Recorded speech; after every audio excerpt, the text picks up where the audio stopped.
Hello and welcome to the 6+++ Show, a podcast for your wargaming and 40k needs. Hobby talk, tactics, tournament reports, lore and much more. We have it all. Please welcome your host for the evening, Tom. Welcome, ladies, gentlemen, and dread households to that 6+++ show. I'm your host, Tom. I've been painting Cantor blue for approximately 6 hours. And it's all over your top. I actually did have a line of it on the side of my head earlier on, but I've spotted that before we've got on air, so that's gone now. And I'm delighted to be here as your host, and I am joined once again by our dear leader, Chris. Say hello, Chris. Hello, Chris. Chris, what's new with you? What have you been doing? I'm recovering from a heavy week of painting Harlequins. Yes, and then very a good. Heavier weekend of Warhammer playing, and I'm just relaxing. You know, I've got pretty much everything painted for that. Got an event in a couple of weekends' time, so I'm just making a couple of Void Weavers look pretty. Lovely. Might make the troops that I hacked together look a bit more finished. So you're in the spot I hope to be in a couple of weeks, where it's like I can now improve this and get this to looking half nice rather than just the sort of the rush. What stage of the post-event cycle are you in? I sometimes get hit badly on Tuesday, sometimes I get hit badly on Monday. Are you on your way to recovery? Have you been through the sort of the difficult times? I'm okay. Yesterday, all I wanted to do was play Warhammer. It was weird. And I've had 2 days of it. Yeah. I mean, it does do that. It does do that. It's had a great time. It's always on the way home. Your brain goes, "Oh, you could do this instead. You could do some other thing." That's when my wallet comes out normally. And I am also joined, of course, by Lee. Long-time Chaos Knights player. What have you been up to, Lee? Reformed Chaos Knights player. Right back at it again. Yeah. For context, for those who don't know, I actually had a Chaos Knights army last edition when they came out. I thought they were pretty cool. Eventually thought, you know what, I've got too many armies. I don't have the headspace for this. I remember your words, and your words were, "I'm never going to play this." That's what you said. I'm never going to play it. I'm just not going to do it. And then, I had a slight relapse in that I bought 3 Chaos Knight boxes.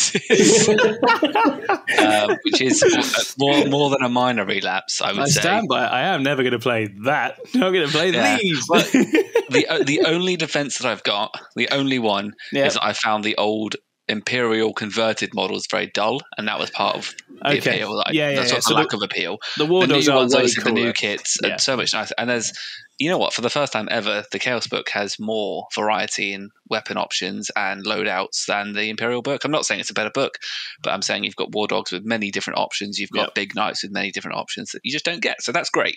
So that's what I've been doing. I've been spending best part of £500,000 on knights. Well, there's nothing at all wrong with that, and it's a really exciting book, I think, and I think it's got lots of cool stuff going on in it, and it's, you know, as we've been discussing, it's what's nice about these Chaos books so far is the way they're cross-compatible, and there will be a lot of fun to be had with it, whatever you end up doing with it, right? Even if it's Thousand Suns or whatever else. So, that's really cool. So today we are talking events past, and we are talking events future. There are no events present because we're here. We couldn't be at an event at the same time. Chris wishes he was. Chris does wish he was. Chris never wanted to come home. No. He was kicked out of the venue. Zach found him hiding in the back, kicking and screaming. But that is where we're going to start. We're going to start with your adventures, Chris. So do you want to tell the listeners briefly where it is you've been and what it is you've been doing? I went to Birmingham. Yes. There was a little, small 280-man event. A mere 280. That was supposed to be like 500, I think, but I'm kind of glad there wasn't, because the hall was well laid out. It was at a wellness centre or something, like a good location, plenty of parking. It's a big one for me, that is. Yeah, it was. Ever since I've been burned by Brighton.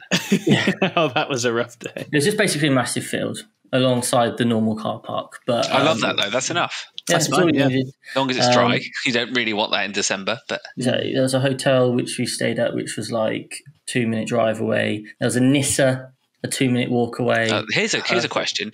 Nissa or Nisa? I would have thought it'd be Nisa. I would say Nisa as well. Okay, well, Okay, 2 It's versus not 1. Nissa Simpson, is it, Chris? I mean, we can break the rule of English language multiple times. Says the teacher. Yeah.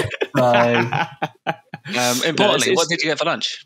Yeah, that is important. on the Saturday, I had a ham and cheese tiger roll baguette, which was distinctly average. Yeah, it sounds Then- average. Sounds dry. On Sunday, we had a Deliveroo Subway.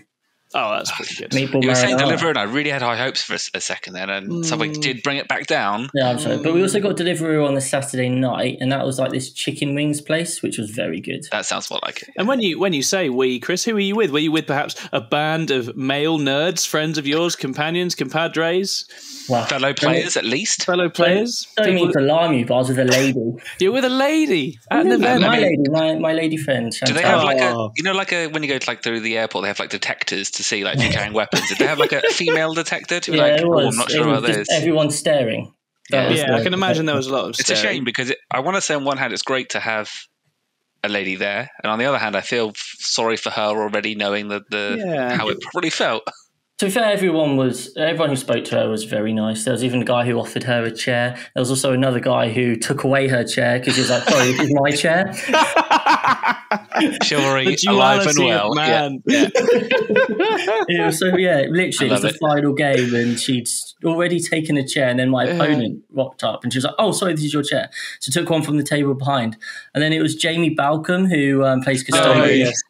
Jamie Balcom. And, if he wants his chair, he'll have his chair. She's taken Jamie's chair, and Jamie was like, "Sorry, I need my chair." She was like, "Oh, sorry." This other guy had been by and was like, "Look, you can have my chair." I love that guy. That guy was a hero. He was like, Shout out that guy. Yeah, well done, that guy. So she's learned a lot about the different kinds of players very quickly, really, Well, through the medium of chairs. Yeah. She said, like, if you were just to look around the hall, and like you would never in a million years be able to pinpoint the one thing all these people have in common, because there's just so many different walks of life. Yes. You've got such a wide variety of people who play the game.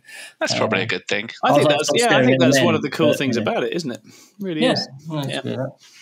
No, very nice. Well, I think your lady merits a shout out and a well done for sticking out a whole GT with Chris. Yeah, well done, Chantal. It's hard enough for us to stick out a whole GT. Yeah, exactly. That is a heroic effort, and it clearly made Chris's weekend easier as well. So that's really nice. So, Chris, do you want to just quickly recap what it was that you took?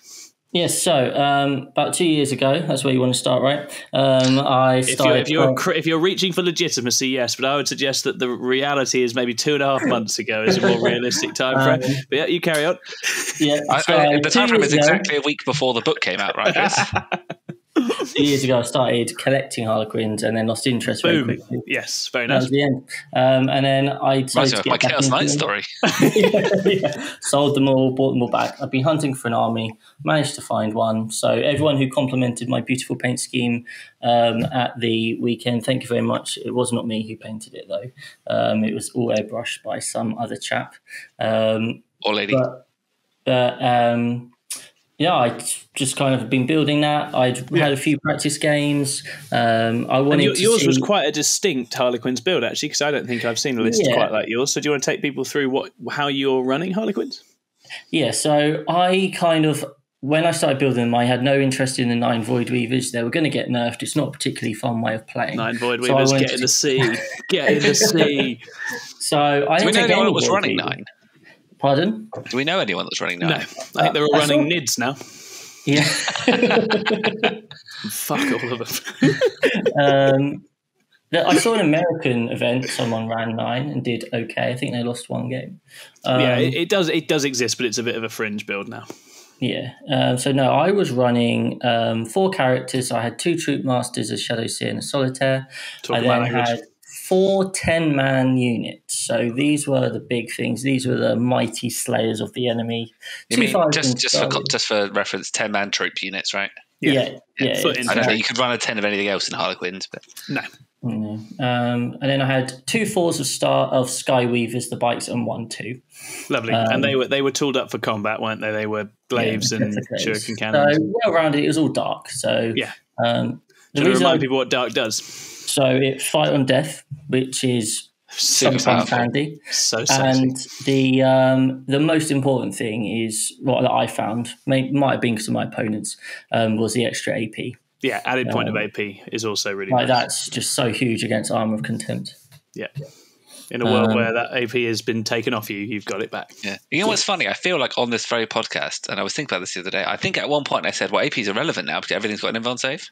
You did say that. And now, how much have I had to eat my words since then? Well, I think someone at Games Workshop was listening to this and was like, up yours, Lee. I'm going to prove you wrong. Sneak this little paragraph into the data slate and see what the hell happens. Yeah. But no, it's a really cool list. And we'd obviously had a couple of practice games with the team. And one thing we'd learned very quickly from those games was that a 10-man troop can really mess stuff up, right? When it wants to. It's only about 180 points thereabouts, but it hits like a train. Absolutely like a train. It can punch up to pretty much anything. If you roll remotely hot, it'll just it won't do anything. They're very cool. Very, very cool. So you've got a fragile, quite melee centric, isn't it? It's not really you're not really packing anti-tank at range. It's a combat army that you've built. Yeah. Got a variety of pistols, which I fired approximately 3 times across the entire weekend. The Sky Weavers and the Star Weavers had a little bit of shuriken, but it's all incidental. The 2 damage is nice, don't get me wrong. Incidental fire with 2 damage is really helpful. Yeah. But no, it was a very different play style. The reason I moved away from Custodes is because I didn't want to be running just slow like troops gradually going up the board and that sort of thing. I wanted something different. I want to find out if Harleys are the army I want to play for kind of like the rest of the year, to be honest. So that was the goal. And, we've spoken before about how we go to an event and we don't set ourselves goals of like 3, 2, 4, 1 and that. So the main thing for me was at the end of the event, did I still enjoy playing Harlequins? Was that an army I wanted to play? Yeah. Try and learn the play style because it's very different to anything I'd played before. It's super and also different. not be aggressive. So that was something that I worked really hard on the entire weekend. Was when my instinct was, right, let's push everything forward. I went, no, what is the minimal amount of things I can move this turn to score myself my points? I can't condone this, but it sounds very sensible.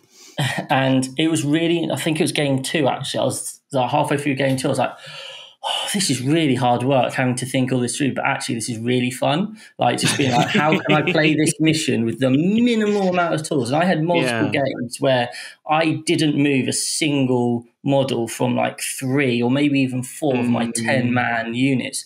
They were just sat there waiting because there was no need to. I was trying to play as much of the game with as few tools as possible, and that was a really interesting challenge. Actually, it is, and it reflects the fact that you probably haven't played an army that has as little by way of actual total wounds and staying power as this, have you? I don't think. Other armies that you played, Custodes, and there's been more wounds on the line. As you know, with Harlequins, you do have to use those resources, right? Otherwise, as soon as it goes out there, it dies. That's it. In a game with a big swing at the end, if you're all out of puff, that's a really interesting one. Maybe I need to learn from you because I'm very guilty of being all dead by turn 3, 4 with Harlequins, and then, it was a really good challenge. Actually, enjoyed it. Yeah. Okay.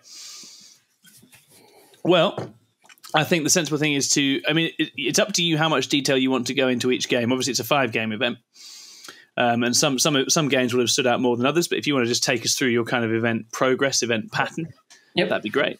Excellent. So, I've kind of highlighted 3 games that I talk a bit more detail about because I think there's like learning moments there. Yeah, absolutely. So, game 1, I've got Thousand Suns. I've got 30 Scarab Occult Terminators. Oh my word, 30? That's a lot. It is a lot. That's the most you can have. It is. Unless, didn't you write a list with 4 squads in? Oh, yeah. The list never got to see the light of day, unfortunately, but it was, Lee 2 20s and 2 5s. Sent me a 5s. list and was like, what do you think of this list? And I was like, I think you've broken the rule of 3. But other than that, this is great. I loved that balance, though. Felt so good. I was like, why can't we do that? But yeah, that was sad. You carry on, Chris. So what was the mission? What was the situation? So it was abandoned sanctuary, so you're not allowed to forward deploy. It's like the one in the middle on the sides. And then the interesting thing is that about 1,000 Suns matchup is my 10-mans can just destroy, mathematically, a 10-man kills 8 to 9 Scarab Occult Terminators kills if you invest 4 to 5 CP. Yeah. Now that's a 180 point unit killing about a 450 point unit. Yeah. So you've got an amazing ability to trade there. On the other hand, Thousand Suns has so much shooting, which just wrecks Harlequins because it's high volume, and they've also got all the mortal wounds. So you get it wrong, and you just get blown off the table. Yeah. It's a dance, a proper dance. Yeah, so it was a really interesting game. So Don't forget Death Hex or Twisted Fate. Yeah, I mean, but the thing is, what I've seen, barring our game where Death Hex was crucial, actually Death Hex wasn't that big a deal because the unit I threw out was just going to die anyway. Yeah, as long as it's happening to things you're happy to lose, it's all right. Exactly. So it's fine. So Sam was running 30 Terminators. He's a like a Chaos diehard, so he's run all the Chaos. Oh, nice. Yeah. And what I hope the Thousand Suns player do is I hope they choose Psychic Interrogation. Because that means I can then stick my characters in boats and stuff. And Sam did do that. I mean, I didn't get to play my characters, but, we trade. And I also hope they come at me piecemeal. And what Sam did was Sam got first turn, which was really helpful for me. And he just moved a block of Terminators forward. So, and then said, right, over to you. And he also buffed. And you were like, okay. He said he buffed one unit with a 4-up invuln and one with the -1 to hit. Well, the 4-up invuln's a complete waste of time because they've got 4. Yeah, that's going anyway. So in went a 10-man and some Skyweavers on the right-hand flank, and that 10-man unit of Terminators died. Easy. I then died on the fight back, obviously, but, that's all fine. He'd also moved up another 10-man unit of Terminators on the far side. I quite like the move I made here. I used 2 units of 10-mans, one which they'd both been in the halfway board on either of the ruins. I charged one into the front, one in behind, killed the 10-man. The one on the front was able to have like half of the unit inside the cover, so couldn't be seen if didn't die, so only some of them died. The other unit was able to then consolidate into the big L in his deployment zone because he had an Infernal Master there. So it meant I now had a unit kind of in his deployment zone. I had another one hidden away.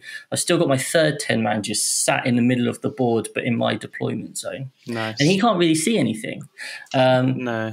And he shoots away some of the ones on the far left-hand side, but that I get a bit of luck. He kills 7 of them. I've got 3 hidden away. I roll a 1 on my morale. Oh, lovely. So now I've got 3 Harlequins sat in a little ruin on an objective, which he's never going to be able to see or get to. Yeah. And he's only got one 10-man blob left and kind of a few rubrics. And the rest of the game, the next 2 turns, I have to say, well, I'll give you Psychic Interrogation. So I missile my super cool Troop Master across down the middle of the board, and he kills the 5 rubrics. I get the 2 points for holding objective. He Psychic Interrogates me. Yeah, nice.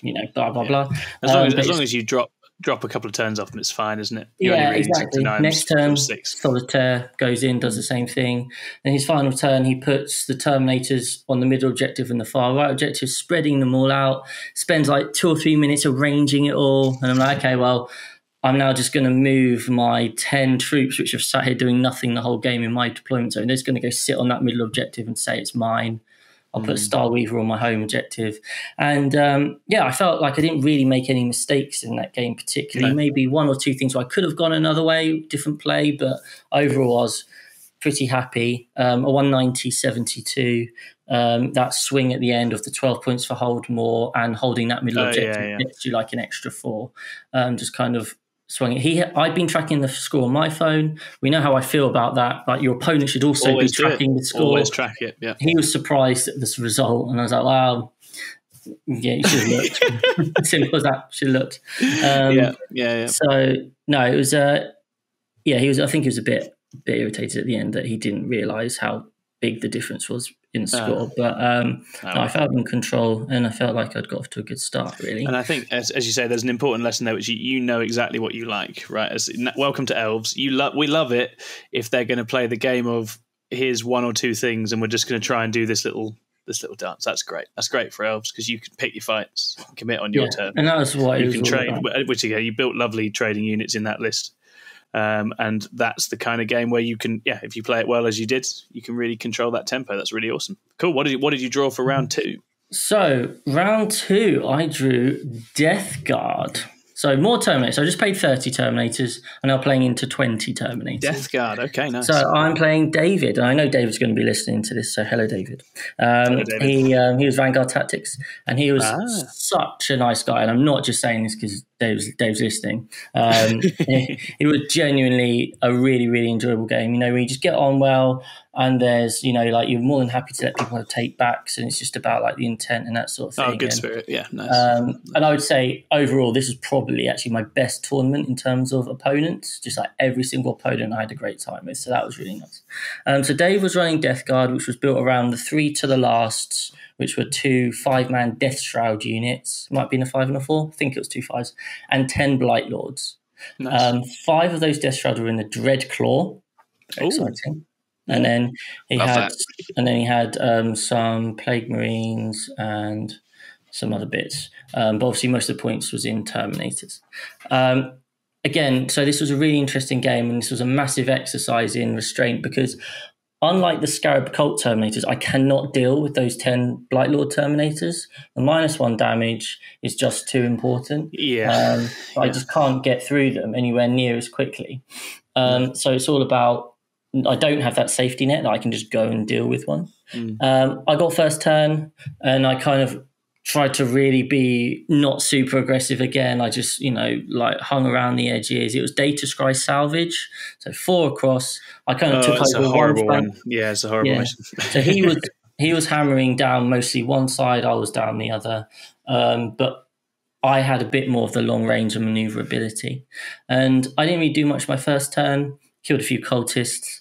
And then he dropped his Dreadclaw in the middle, stuck 5 Death Shroud there, and went, go on then, come on if you think you're hard enough. And I was like, wow, this is one of your to the lasts. I think I can do it. So in went the 10-man troop. 5 you can definitely do. I also fired off quite a nice Mirror of Minds, which killed like 2 Death Shroud. Really? That is brutal. It's so good now. It's horrifically good. It casts on a 7. So those you don't know, casts on a 7 does D3 mortal wounds. Then you roll off with your opponent up to 6 mortal wounds. Yeah. You've got to your opponent has to beat you. And I just kept winning. And is that not linked to characters or anything like that? No. So you can pick anything within 18 inches. So you could do it into the Dreadclaw, which is funny.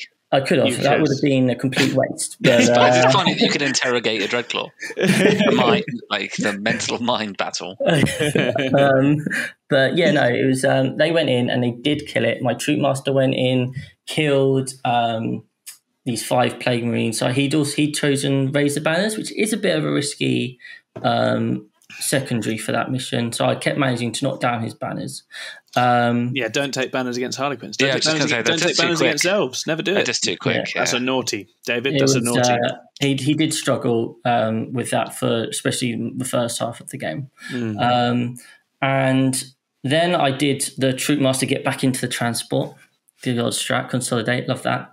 And then on his turn, it's great that, he managed to somehow whiff and not kill the Star Weaver. So my Troop Master was still alive. I was like, result.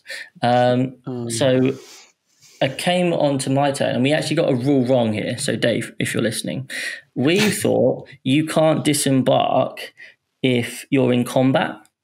And I was like, I think I've heard this before. Now in my next game, it came up.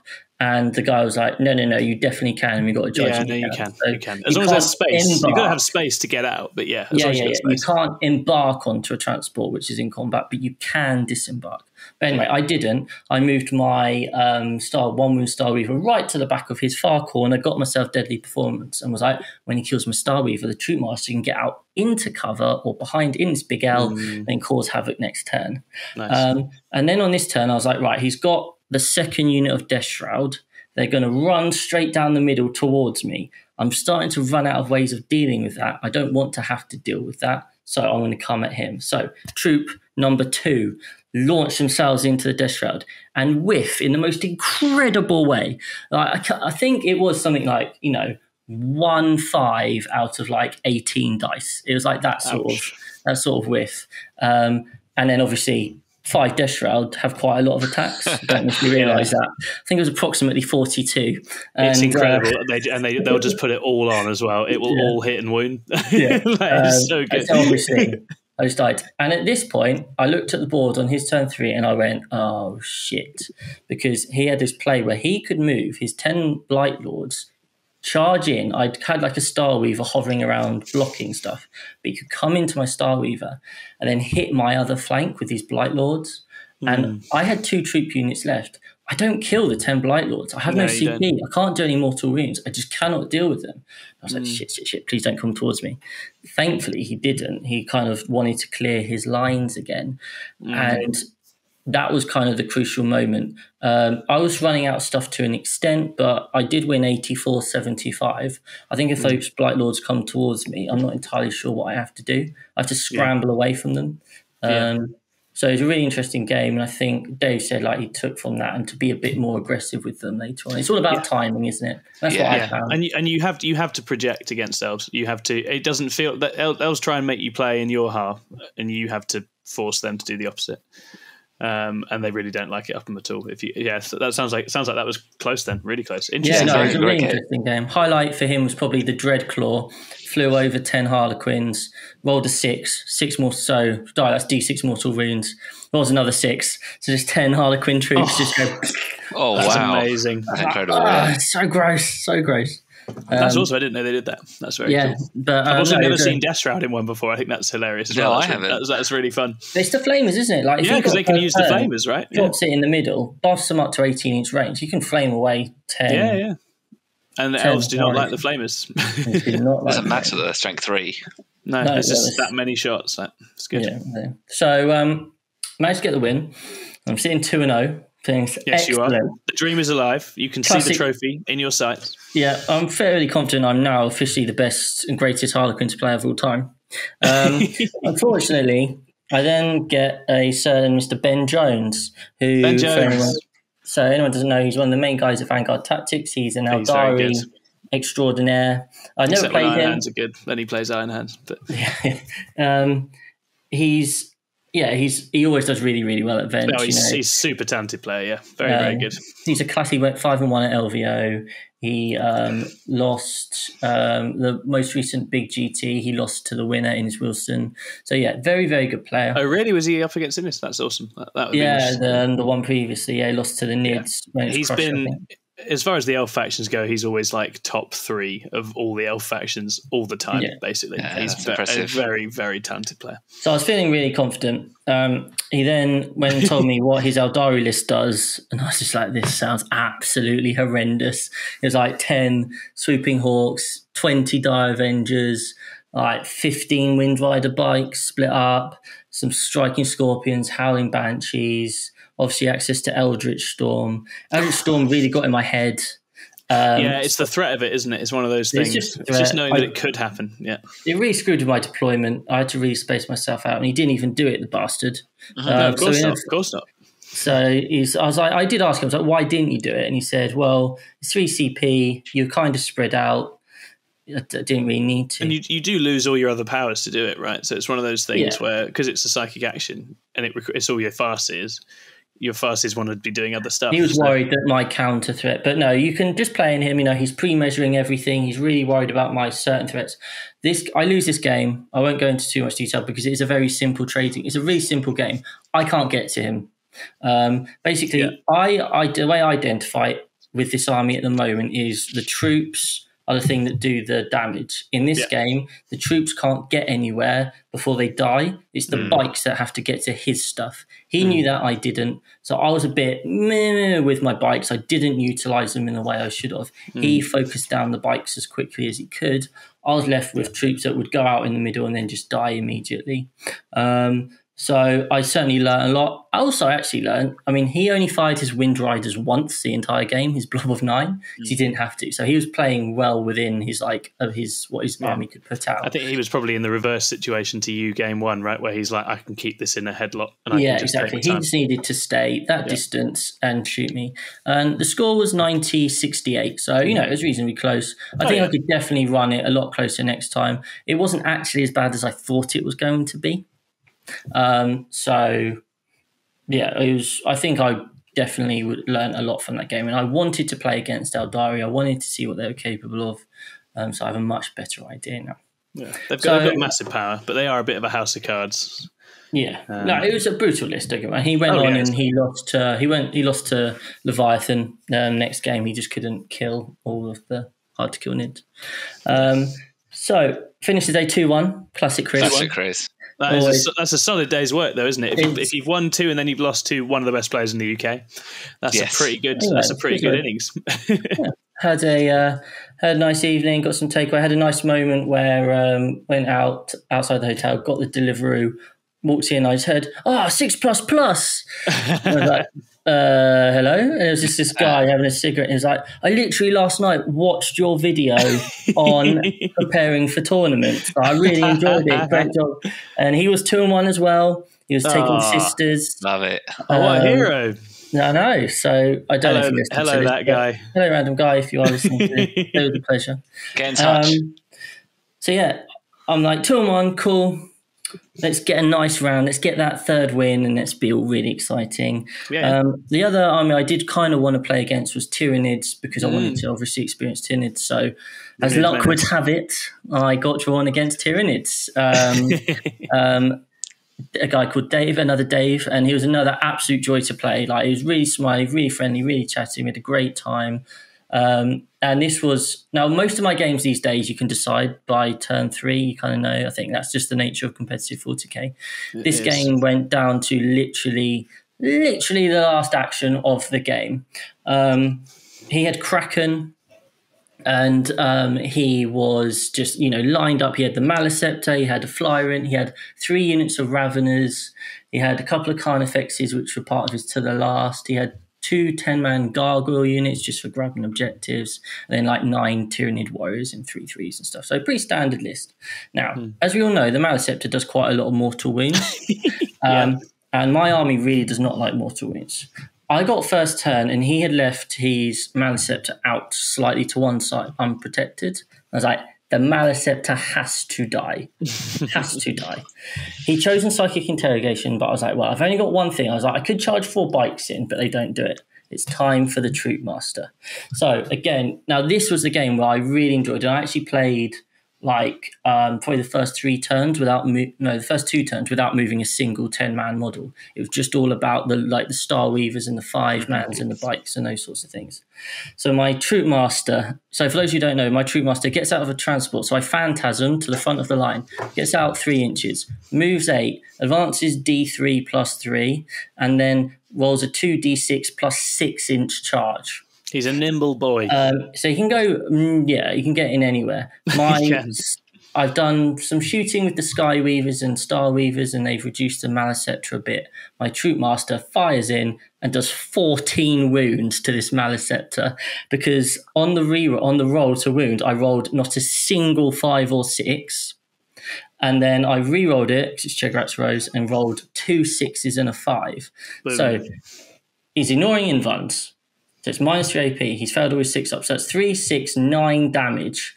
It's then a mortal wound. And I've done the strat to give 6s to wound our immortal. So that's 5 mortal wounds on top. Yeah, so that's amazing. That Maliceptor's dead. And that felt like a really important moment. Epic.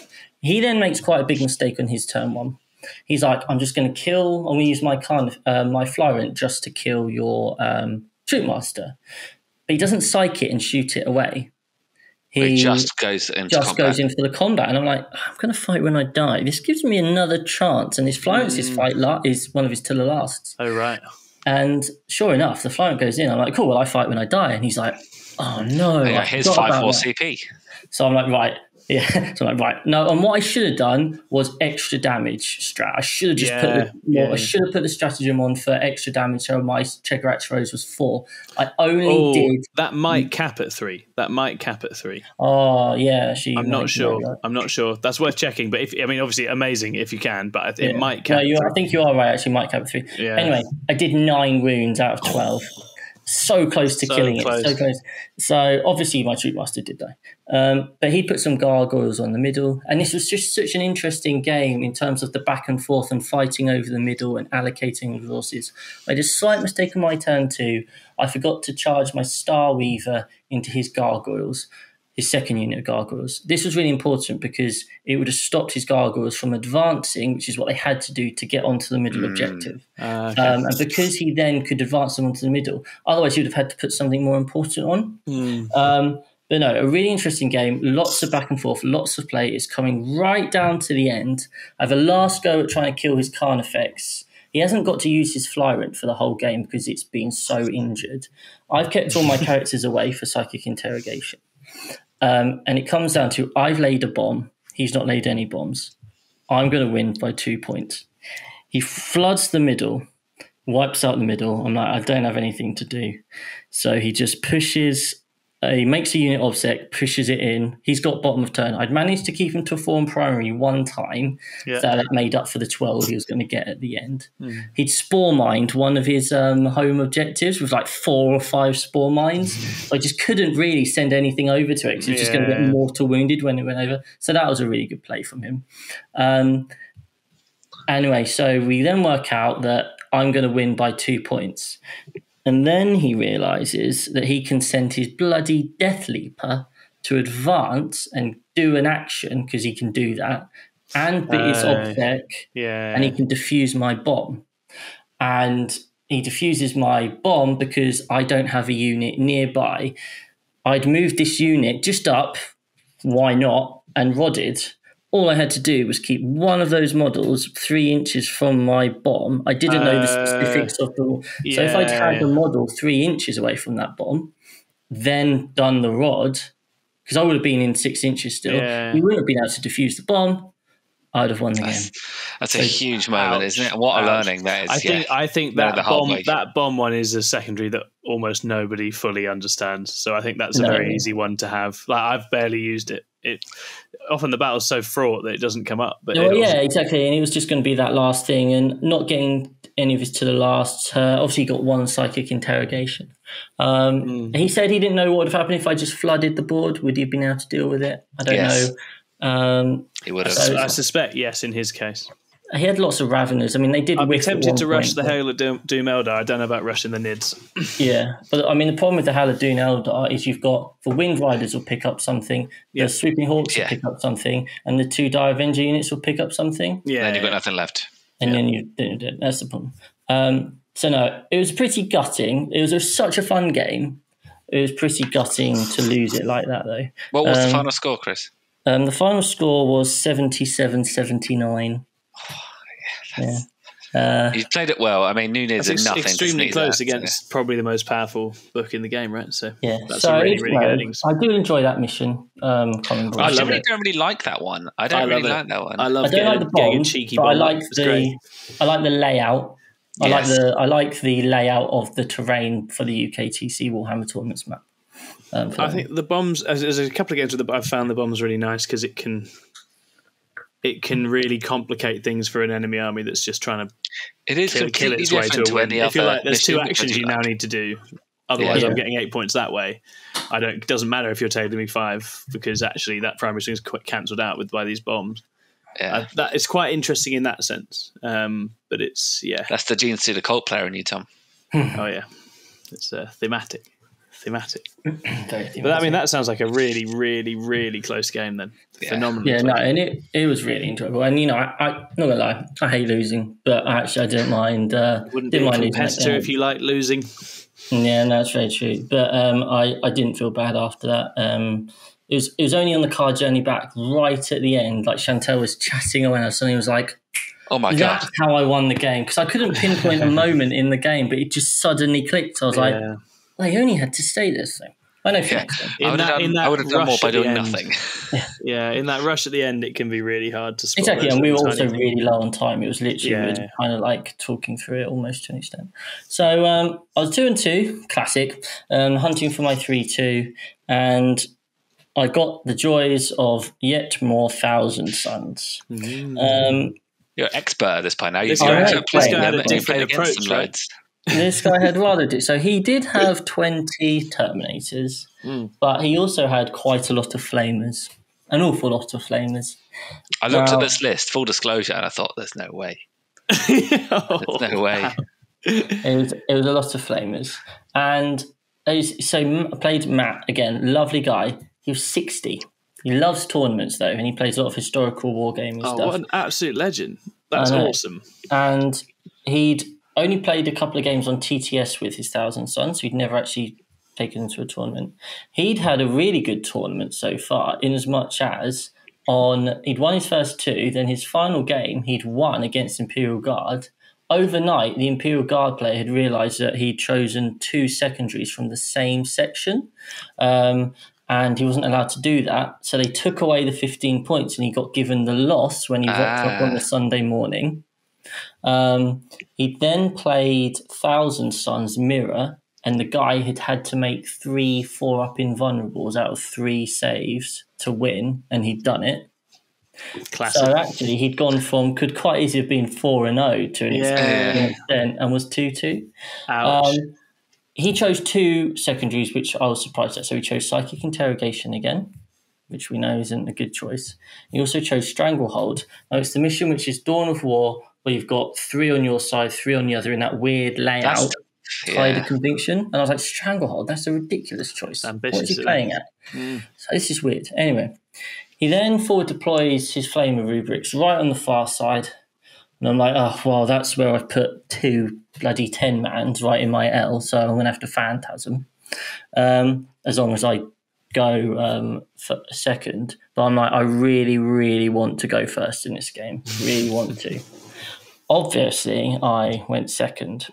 He then rolled a 3 on the redeploy. So he got to redeploy 3 units as well, which makes the cat and mouse game of me trying to hide a lot trickier. There is nowhere I can hide from these flamers. Okay, there is nowhere I can hide because of the way it's put. I end up lining them along the back board edge, which is just out. So if you think the deployment's 10 inches, he's got to be 9 ways. That's 19 inches. A 6-inch move and a 12-inch flamer is 18 inches. So in theory, but you can't have, because of coherency, you can't have it all in one line. You've got to have something doubled out the front. So he's just therefore in range with his flamers. So I'm like, right, okay, I can't hide anywhere. Wherever I go, he's going to be able to shoot me.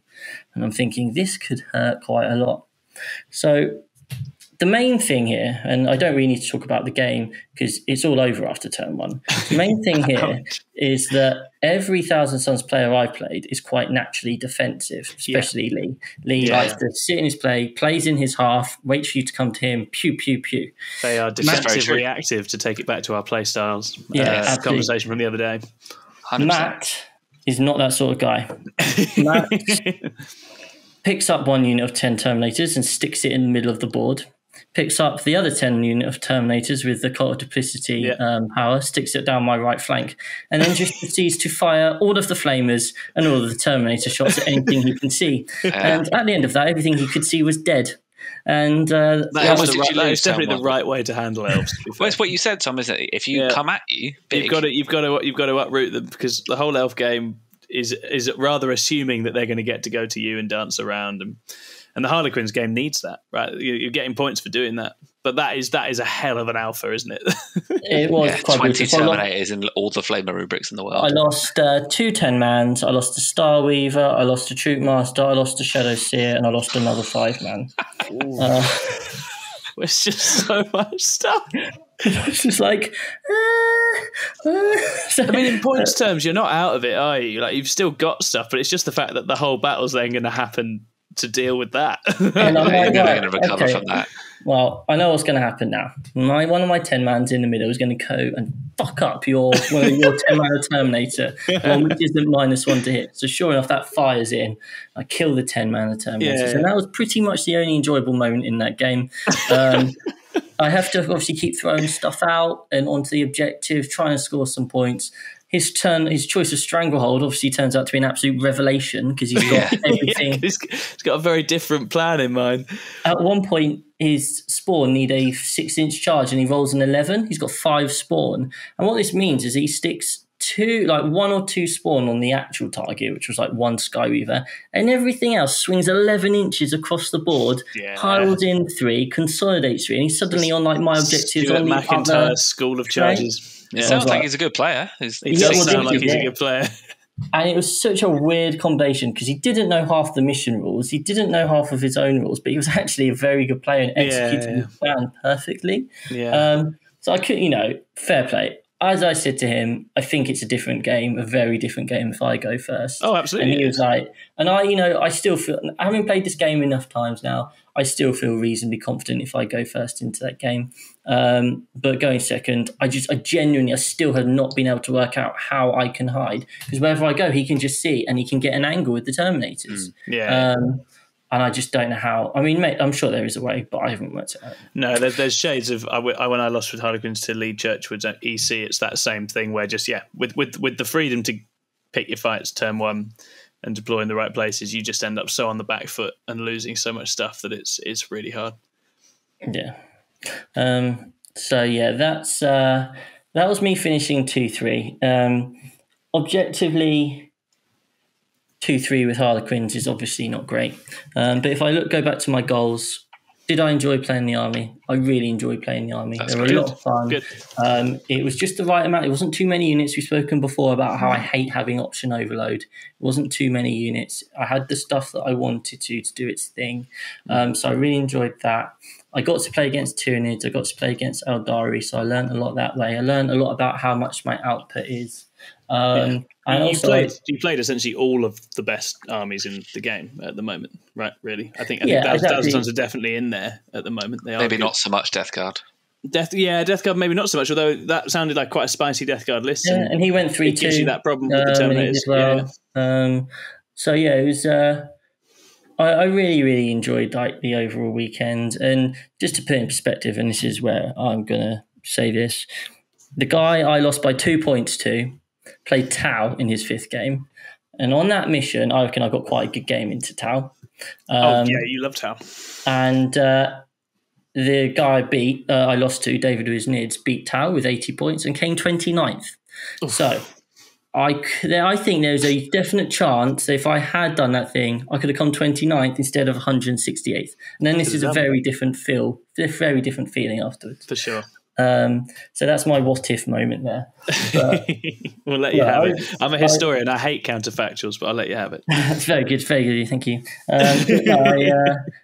We've got an event in 2 weeks' time. I've made some list adjustments, and I think I'm going to stick with Harlequins till the LGT. Very nice.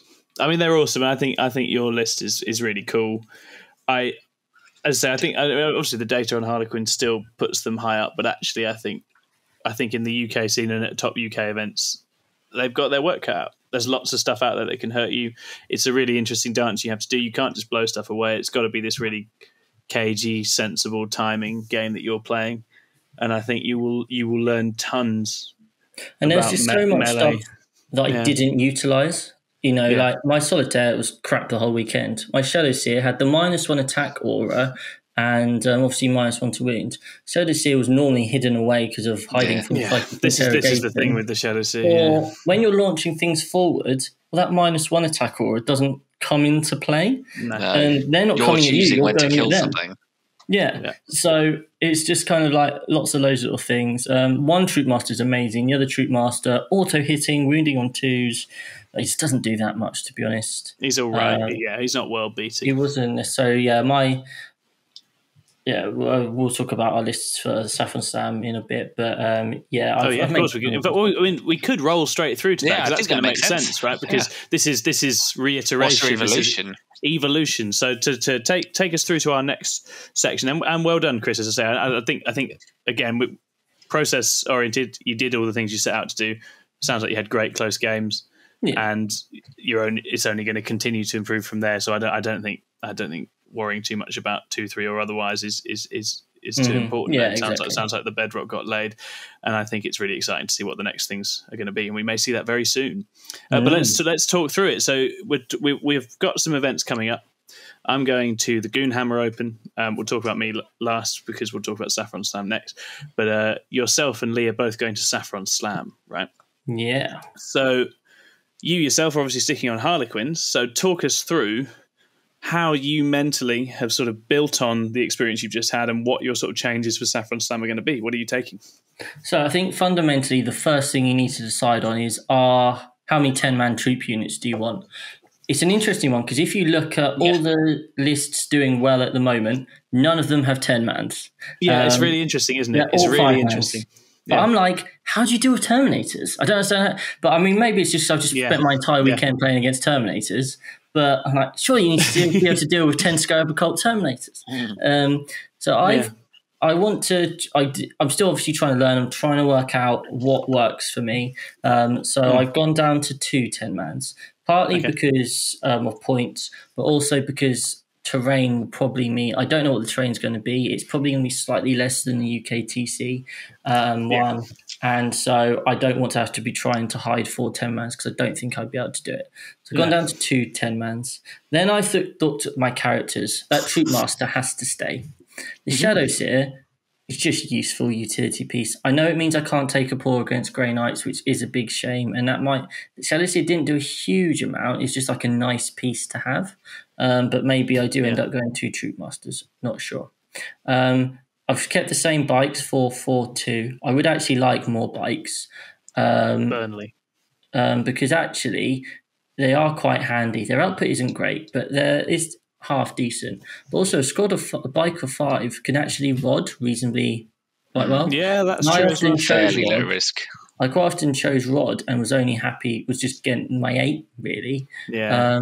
But actually a 5 would be quite a low risk rod opportunity. Just a nice little utility piece. So that might be something I end up trying to work in. I've then got 2 Void Weavers, just 2 lone Void Weavers. I wanted to take 4. It's just so points intensive. I'll see what 2 singles do. There's every chance that actually they'll get dropped and I'll just fill the space with more bikes. But I want to try them. It's so hard to make the case for Void Weavers, isn't it, at the price point they're currently at? But yeah, exactly. A bit of range shooting is nice. It's another vehicle body, right, which can go get me engaged. So yeah, I mean, they're still quick if nothing else, right? Yeah, exactly. And with luck dice, their damage output actually does become very nice. And they're quite resilient. You can make sure the key hits and damage gets through. But the chassis I only had 2 Star Weavers at the weekend, but they're really hard to kill. Like, you don't think they are extremely hard to get rid of. 6 wounds, toughness 5. Like, that shouldn't be too hard. But -1 to hit, no reroll to hit. It is actually amount of times people are like, oh, it's still alive, and I'm like, people fall over trying to kill one, like a lot. Yeah, a lot of the time. So with my 4 5-mans, I've got 4 Star Weavers. So that'll just gives me 6 vehicles just to be a nuisance with. And I've gone a bit the other way now. So it'll be interesting to see kind of how the list plays. But it should be. I'm really looking forward to giving it. I think that's a sensible evolution, I think, and it gives you a little bit more. It sounds like the extra transports give you a bit more reach. Yes, exactly. Just in case the game requires it. I'm confused, just like you are, that the 10-mans don't appear more at the moment. It does. It does seem because like they can't go in a transport. Yeah, I think so. Well, I think Chris, if you were playing into the Thousand Suns in your final game and everything was 5-mans in transports, the Alpha Strike wouldn't have been nearly as painful. No, but then I don't have the ability as much to do with the 10-mans. Maybe that's just not so much a thing elsewhere in the world. Yeah, maybe you don't have to. Maybe you don't We're have to. heavily Terminator focused here in the UK. It'd be an interesting one to discuss with some people at some point. But I think having a couple in there just for all sorts, because there's all sorts of big glory units that they can take out as well. But yeah, mixing it up a bit is interesting, I think. And you're happy with Dark. Well. You like Dark. I do like Dark. Jamie and I had this discussion. He was like, why aren't you taking Light? So I broke it down, and for any Harlequins players out there, being hit on 4s from outside 12 inches, cool, that's great. All the stuff that's getting shot at realistically is -1 to hit. You can make it -2 to hit with lightning fast, so you're probably going to be hitting on 4s, getting hit with 4s anyway. Advancing and shooting guns, great when it's all Void Weavers. When it's nothing else, it's not that big a deal. I've actually removed every single pistol or interesting pistol from my army because, as I said earlier, I fired my pistols approximately 3 or 4 times the entire weekend, just because you're always advancing to give yourself a better charge. Only when they're in your deployment zone, when Ben Jones is stuck from striking scorpions down a flank, and you're like, okay, I'll fire my 2 Neuro Disruptors, why not? But other than that, just no point. So it's not the way you've set out to start playing and learning them, is it? You're going at them in a very melee centric. Exactly. So fashion. I think you can absolutely build Light, but it's much more the old boats and pistols rush style, and that's not what you're currently trying to do. I just don't think you can get enough neuros or enough fusions in a transport for it to be worthwhile. I really do like the light strat to fall back from being charged. I think that is really nice. The strat's awesome, yeah. Yeah, I would love to have access to that strat. But you look at Dark and Fight on Death.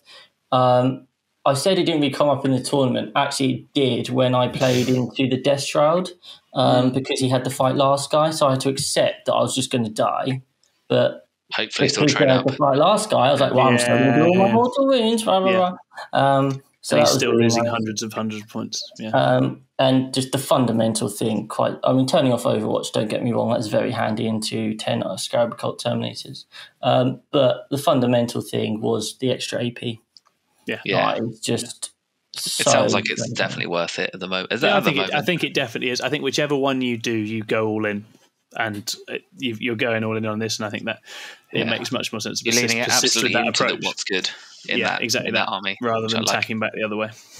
Yeah, so that's me. So we'll see. I am currently defending champion or Saffron Slam. you are. Did you win 2 years in a row, or am I making that up? No, so I won Saffron Slam 3, and then Jamie and I won the last doubles event. That's right. Yes, very nice. So just I'm cleaning Saffron Slam out. Oh, yeah, you're going to have to retain the crown. Wow. Yeah, make sure it's a nice trophy list. No. I'm looking for, there's going to be a lot of nids there. I'm just looking forward to progressing the list and seeing how, so it plays, like, as I said, like I've kind of got the Harlequin bug.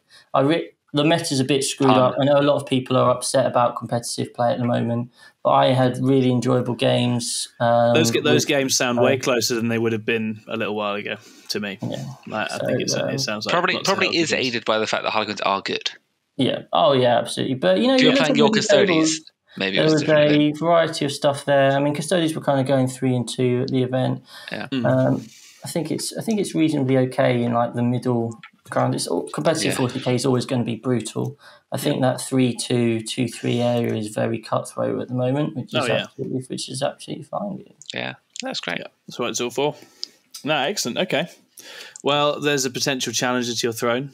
And we will play each other at some point. Jamie's not here. He sits among us. Jamie's not here. Jamie's gone down in my estimations because he's asleep. So I don't think Jamie's going to win anything. But one man who might is Lee. Who is here. So I will be attending my first Saffron Slam, so that'll be completely new for me. Try and take a pop at the King of Saffron. Saffron You better not miss. I'm sure I will, because I can only hit at least I can't only hit him on 4s. That's something. Yeah. So this is my first event in a long time, actually. My last event was the Twisted event in which I took Disciples of Be'lakor. Yeah, which was a long time ago, actually. I think that's the one where I came 3rd or 4th with Disciples over 2 days, which was a really fantastic result. Yeah. And then since then, I sort of life has been busy, so I've not been playing as much. But yeah, I'm looking forward to this. I'm going to be taking something quite different. I'm going to be taking a mixture. So I went through a lot of iterations of what I was going to take. Originally, it was Be'lakor, Keepers, some Demons, and then a detachment of Chaos Knights. Yeah. Which nice. I think would have been interesting. Then I went for Be'lakor. Be'lakor is very ever present in this. Be'lakor, Keepers, some Lord Discordants, Slanesh, Obliterators, and 10 Terminators. I thought that would be fun. That would have been great. Then I went for, I need to get Magnus in here somehow. Basically lots and lots of variations. And I eventually came up with a list that was Be'lakor, Keeper, loads of demons, the new Chaos Knight Abominant, the Psycho Knight, and Magnus. And I was like, that's the one, I've cracked that. And then I went to submit it, and I thought, I can't score any points for this list. What I'm really missing is some good secondary objectives. And the ability to have stratagems that work. And what I really was going to miss was my Cabal points. So what I did was I already had a list that I was planning to run before this, which was classic Thousand Suns list with the 20 Terminators, Armament. And then I was going to run Magnus just as a bit of fun. I played against Chris, and I thought it was good. Enjoyed that. Yeah, brutal in that game, but generally not great. But I thought, you know what? Let's just try it out. So in the end, I was like, I want to run that, but I do want to run my Knight Abominant. Like, I've always wanted the Psycho Knight. It feels right. So I put that in and took out 10 Terminators. So the list is now Araman, who got a cat. There he is. There's one version of, not my one, but yeah, so I've got Araman, an Infernal Master, the 2 classics. You need those in any list. 2 squads of 5 rubrics, which are, again, more resilient than ever, which is great. 10 cultists, just because I need to have something to stand some places. 10 Terminators, fully kitted out with the Rites of Coalescence. And then 3 Spawn. Again, I need things to stand in places and maybe get a Stranglehold, that sort of thing. Magnus and the Abominant. So I'm really interested in seeing the Abominant. I haven't gone what I would consider the strongest, which would be to give it the old Blessings of the Dark Master, because I think that's the best way to do it. But I have given it the Cursed Rune of Fate, which I'm very excited to run, which it just bounces attacks back. So our saves of 6 do a mortal wound to the attacker up to 6. And if you can get favoured of Tzeentch, which just means to kill 10 models with the Abominant, which, given that you've got a gun and you've got a stubber as well, and you've got psychic powers and you can fight, it's doable. And that gives you a permanent 4-up invuln in combat as well. Which takes about 2 turns. It's good. You've run him a couple times now, right? Yeah, he's basically 2 turns to get to that, and he's either dead before he gets to it or he gets to it. That's nightlife, right? Yeah. And again, the psychic powers are good. You can make them quite resilient with the 5-up Feel No Pain, which I'll definitely be using. Obviously, if I go second and get obliterated, then that won't be relevant. And then, the 1 for +1 to win in combat. I mean, there's good stuff there. Mostly as a giant thing to say, right, well, I've got Magnus, I've got 10 toners, and I've got a giant knight. And that's the thing, right? Because Magnus, I feel like, can only be a beneficiary of this, because suddenly there's this other big, massive thing. That's my logic. It's which one's scarier? Shoot at which one, but the other one's kept coming. Yeah, exactly that. And they actually work quite nicely, because Magnus has lots of supplementary powers like Death Hex that he can cast very, very reliably. And then all of a sudden, I mean, the Abominant's only AP2, but if you were to run with a Rampager and you could get in with like AP5, damage 8 and stuff like that with an Iconoclast, it's needed. That's so naughty. That's so naughty. You can get it really, really spicy, but you'd have to run 2 actual detachments then. And one of the things I didn't want to do was to give up my Cabal points, and more importantly, even than that, was to give up my secondary objectives, because that's what makes Thousand Suns competitive more than anything else. The data sheets are fine, but the secondaries will make them good. So I'm really looking forward to that. Haven't played 5 games in a little while, so hopefully I can keep it together. Have you played a game in a while? No. When did I play last? Let's see. Although probably the game day, right? I reckon. It was game day. Yeah, it was game day. Yeah. So I like that list. And Saffron Slam. That's a cool list, though. I think it's both cool and quite good. I think it will. It's one of those things that I don't think is genuinely good, but is enough sometimes to scare enough people that it can end up being good. Yeah, absolutely. Especially at a small event with, like, this one's got 24 people. Yeah, you're probably gonna run into someone with a top tier list that can deal with it at some point at a 200-man event. But you might just get lucky and not. This sort of thing, I think there's every chance. I mean, I don't want to play against it. I know we will end up playing against each other because that's what life is like. But, I just don't think it plays into NIDS. I just don't think it does. So, well, you'll definitely find out. Won't you? What does? What does? What does exactly? Give it a go and see. Maybe Magnus does. I don't know. I think Magnus is good at NIDS, actually, because probably is quite good at +3 to your psychic denies, and you re-roll all your denies. Just so deny good all luck the getting any powers off. Stuff. I mean, go smash it in the face. Job done. No invuln. AP4. Be interesting to see. I hope that you can. I hope you play like 3 NIDS and smash them all, and then we can tell everyone how finally. Yeah, and then we can be like, right, everyone, we've Magnus OP. We can finally come back around. Yeah, 6++ have cured the meta. What I must remember, my only goal for the entire event, and remind me this on the day, Chris, is to remember that you can bring Terminators back for a CP when you cast an unmodified die, because no matter what, I will forget that. Yeah. Man, I wish my Terminator squad was bigger. Oh yeah, Rod. Never even thought about it. Nice. Very, very cool. But there's an event before that, right? There's one more event. There is an event before that. There is one more event on the horizon, which is the Goonhammer Open. Which is an event I went to last year, and it was an awesome event at which I played the worst game of 40k I've ever played in my entire life on live stream for I remember watching that. and just got completely annihilated by Death Guard, and just had a shitter.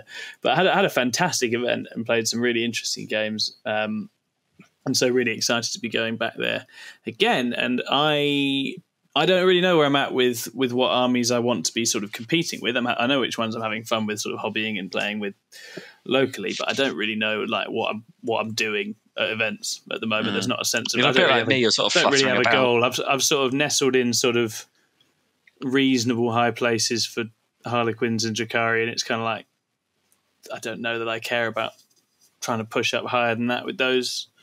And yeah, it's exactly a bit like yourself, where I'm having a bit of fun and sort of soul searching at the moment. The Gene Stealers are still great. I'm enjoying the Gene Stealers as well.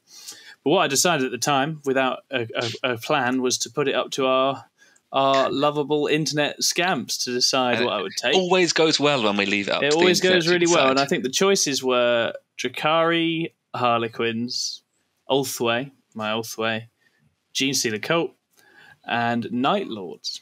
And Night Lords were on there because we're doing a crusade locally, and I started painting some Night Lords for that, and I was having fun with Night Lords. Night Lords, people might know, are an obscure Chaos Space Marines faction that no one ever takes out anywhere.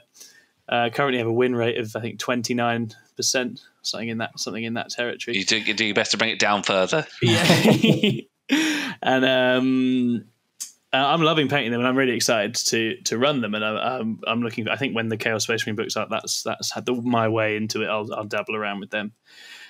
So I've been building them up for that. But I thought, why not? Let's put them on the poll and see. Let's roll the dice and let fate decide. And of course, the internet is very good at identifying what the correct choice is in this situation. And they're like, well, if we pick Night Lords, that'll be really hard for Tom. And I think someone commented on it, basically saying the same. Like, I'm picking hard mode for you. So Night Lords it was. And so I've been frantically trying to finish my Night Lords army, get them ready to go. And they are nearly ready. I've painted a lot of blue today. Got to do a lot of metals and other darker colours and basing tomorrow, but then I should basically be home and dry.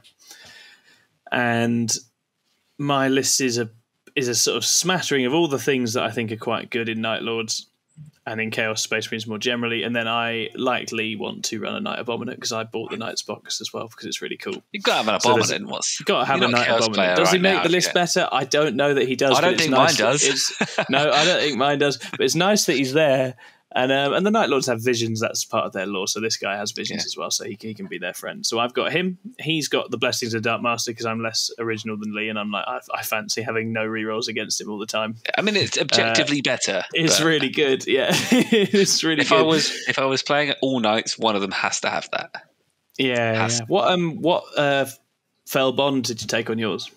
I took the one for an extra AP within 18 inches with the gun because I figure AP2 on that Volkite's not bad. Yeah, that is actually nice on the gun. I took exploding sixes to hit in the end. That's nice in too. melee, which is perfectly reliable. 9 attacks. 9 attacks. You will get a couple of sixes if you're lucky. And so he's going to be stomping around. But supporting him, we've got 2 squads of 10 cultists. We've got a Chaos Lord with 2 Lightning Claws, Jump Pack, and the Claws of the Black Hunt, and Killing Fury. So this guy puts out about 11 attacks on the charge with exploding sixes, re-rolling all his hits and re-rolling all his wounds. So he's pretty slicey dicey, and he's got. What's the profile of the attacks when they go through? AP3, D3 damage, strength. Nice, yeah, that's really nice. To be honest, he absolutely slaps. He can't take a punch at all because he's only a little Chaos Lord. But he's got Mark of Corn, so he can fight twice potentially as well. So he hurts. And I've got a sorcerer with Delightful Agonies because he's a Slanesh sorcerer, and Warp Time because moving again is quite good for Night Lords. So that's what I've gone with for him. And then they are backing up. We've also got 10 Terminators, Chaos Terminators with Lightning Claws, 7 Combi Melters, 3 Combi Bolters.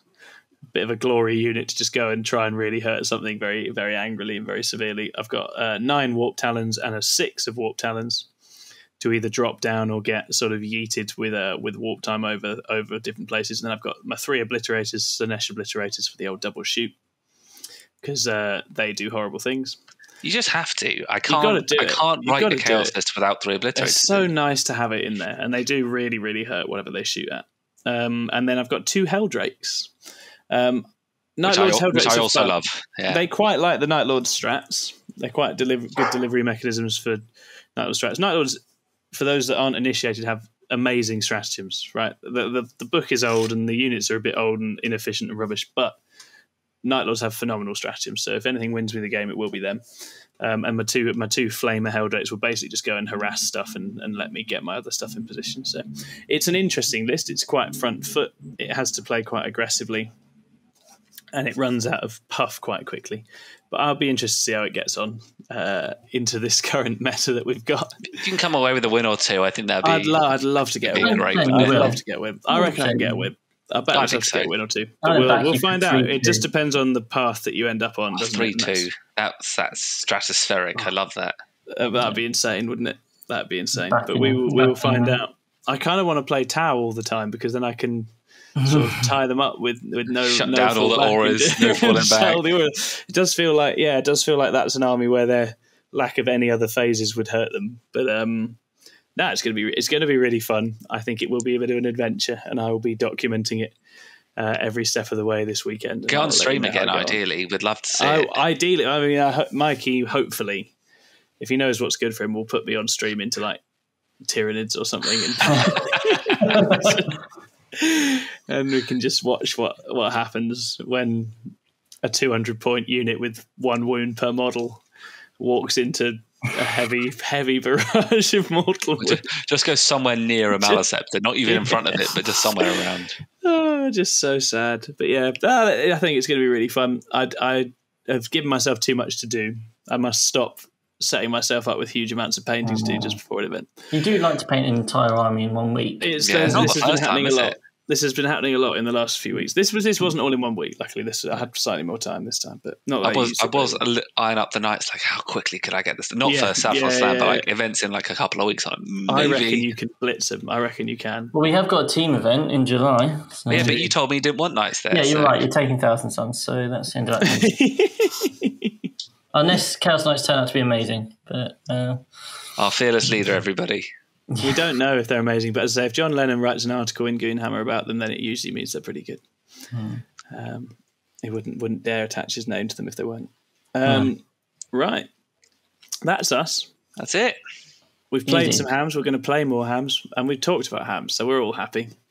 It's been really lovely to chat to you both, and I think it sounds like it was a really interesting event, Chris, and I wish you both the best of luck with Saffron Slam. I'm sad I can't be there to try and take you down. Jamie, who bailed on this evening. Yeah, shout out to Jamie, who I hope is having a lovely sleep. But he is taking Grey Knights. And, oh, is he? Oh, excellent. Grey Knights are actually quite good at the moment. Yeah. They are quite good. So there is every chance that he could be up there. So we'll be 1, 2, and 3 in some order at Saffron Slam. Yeah, we'll be here in a couple of weeks with Jamie describing how he won it. Yeah. Didn't want to come to the pre-show, but we'll come on for the glory of winning it. Yeah. Excellent. Right, well, we've been the Plus. We've had a great time, and we will see you all again in a week or two. Bye-bye. Bye.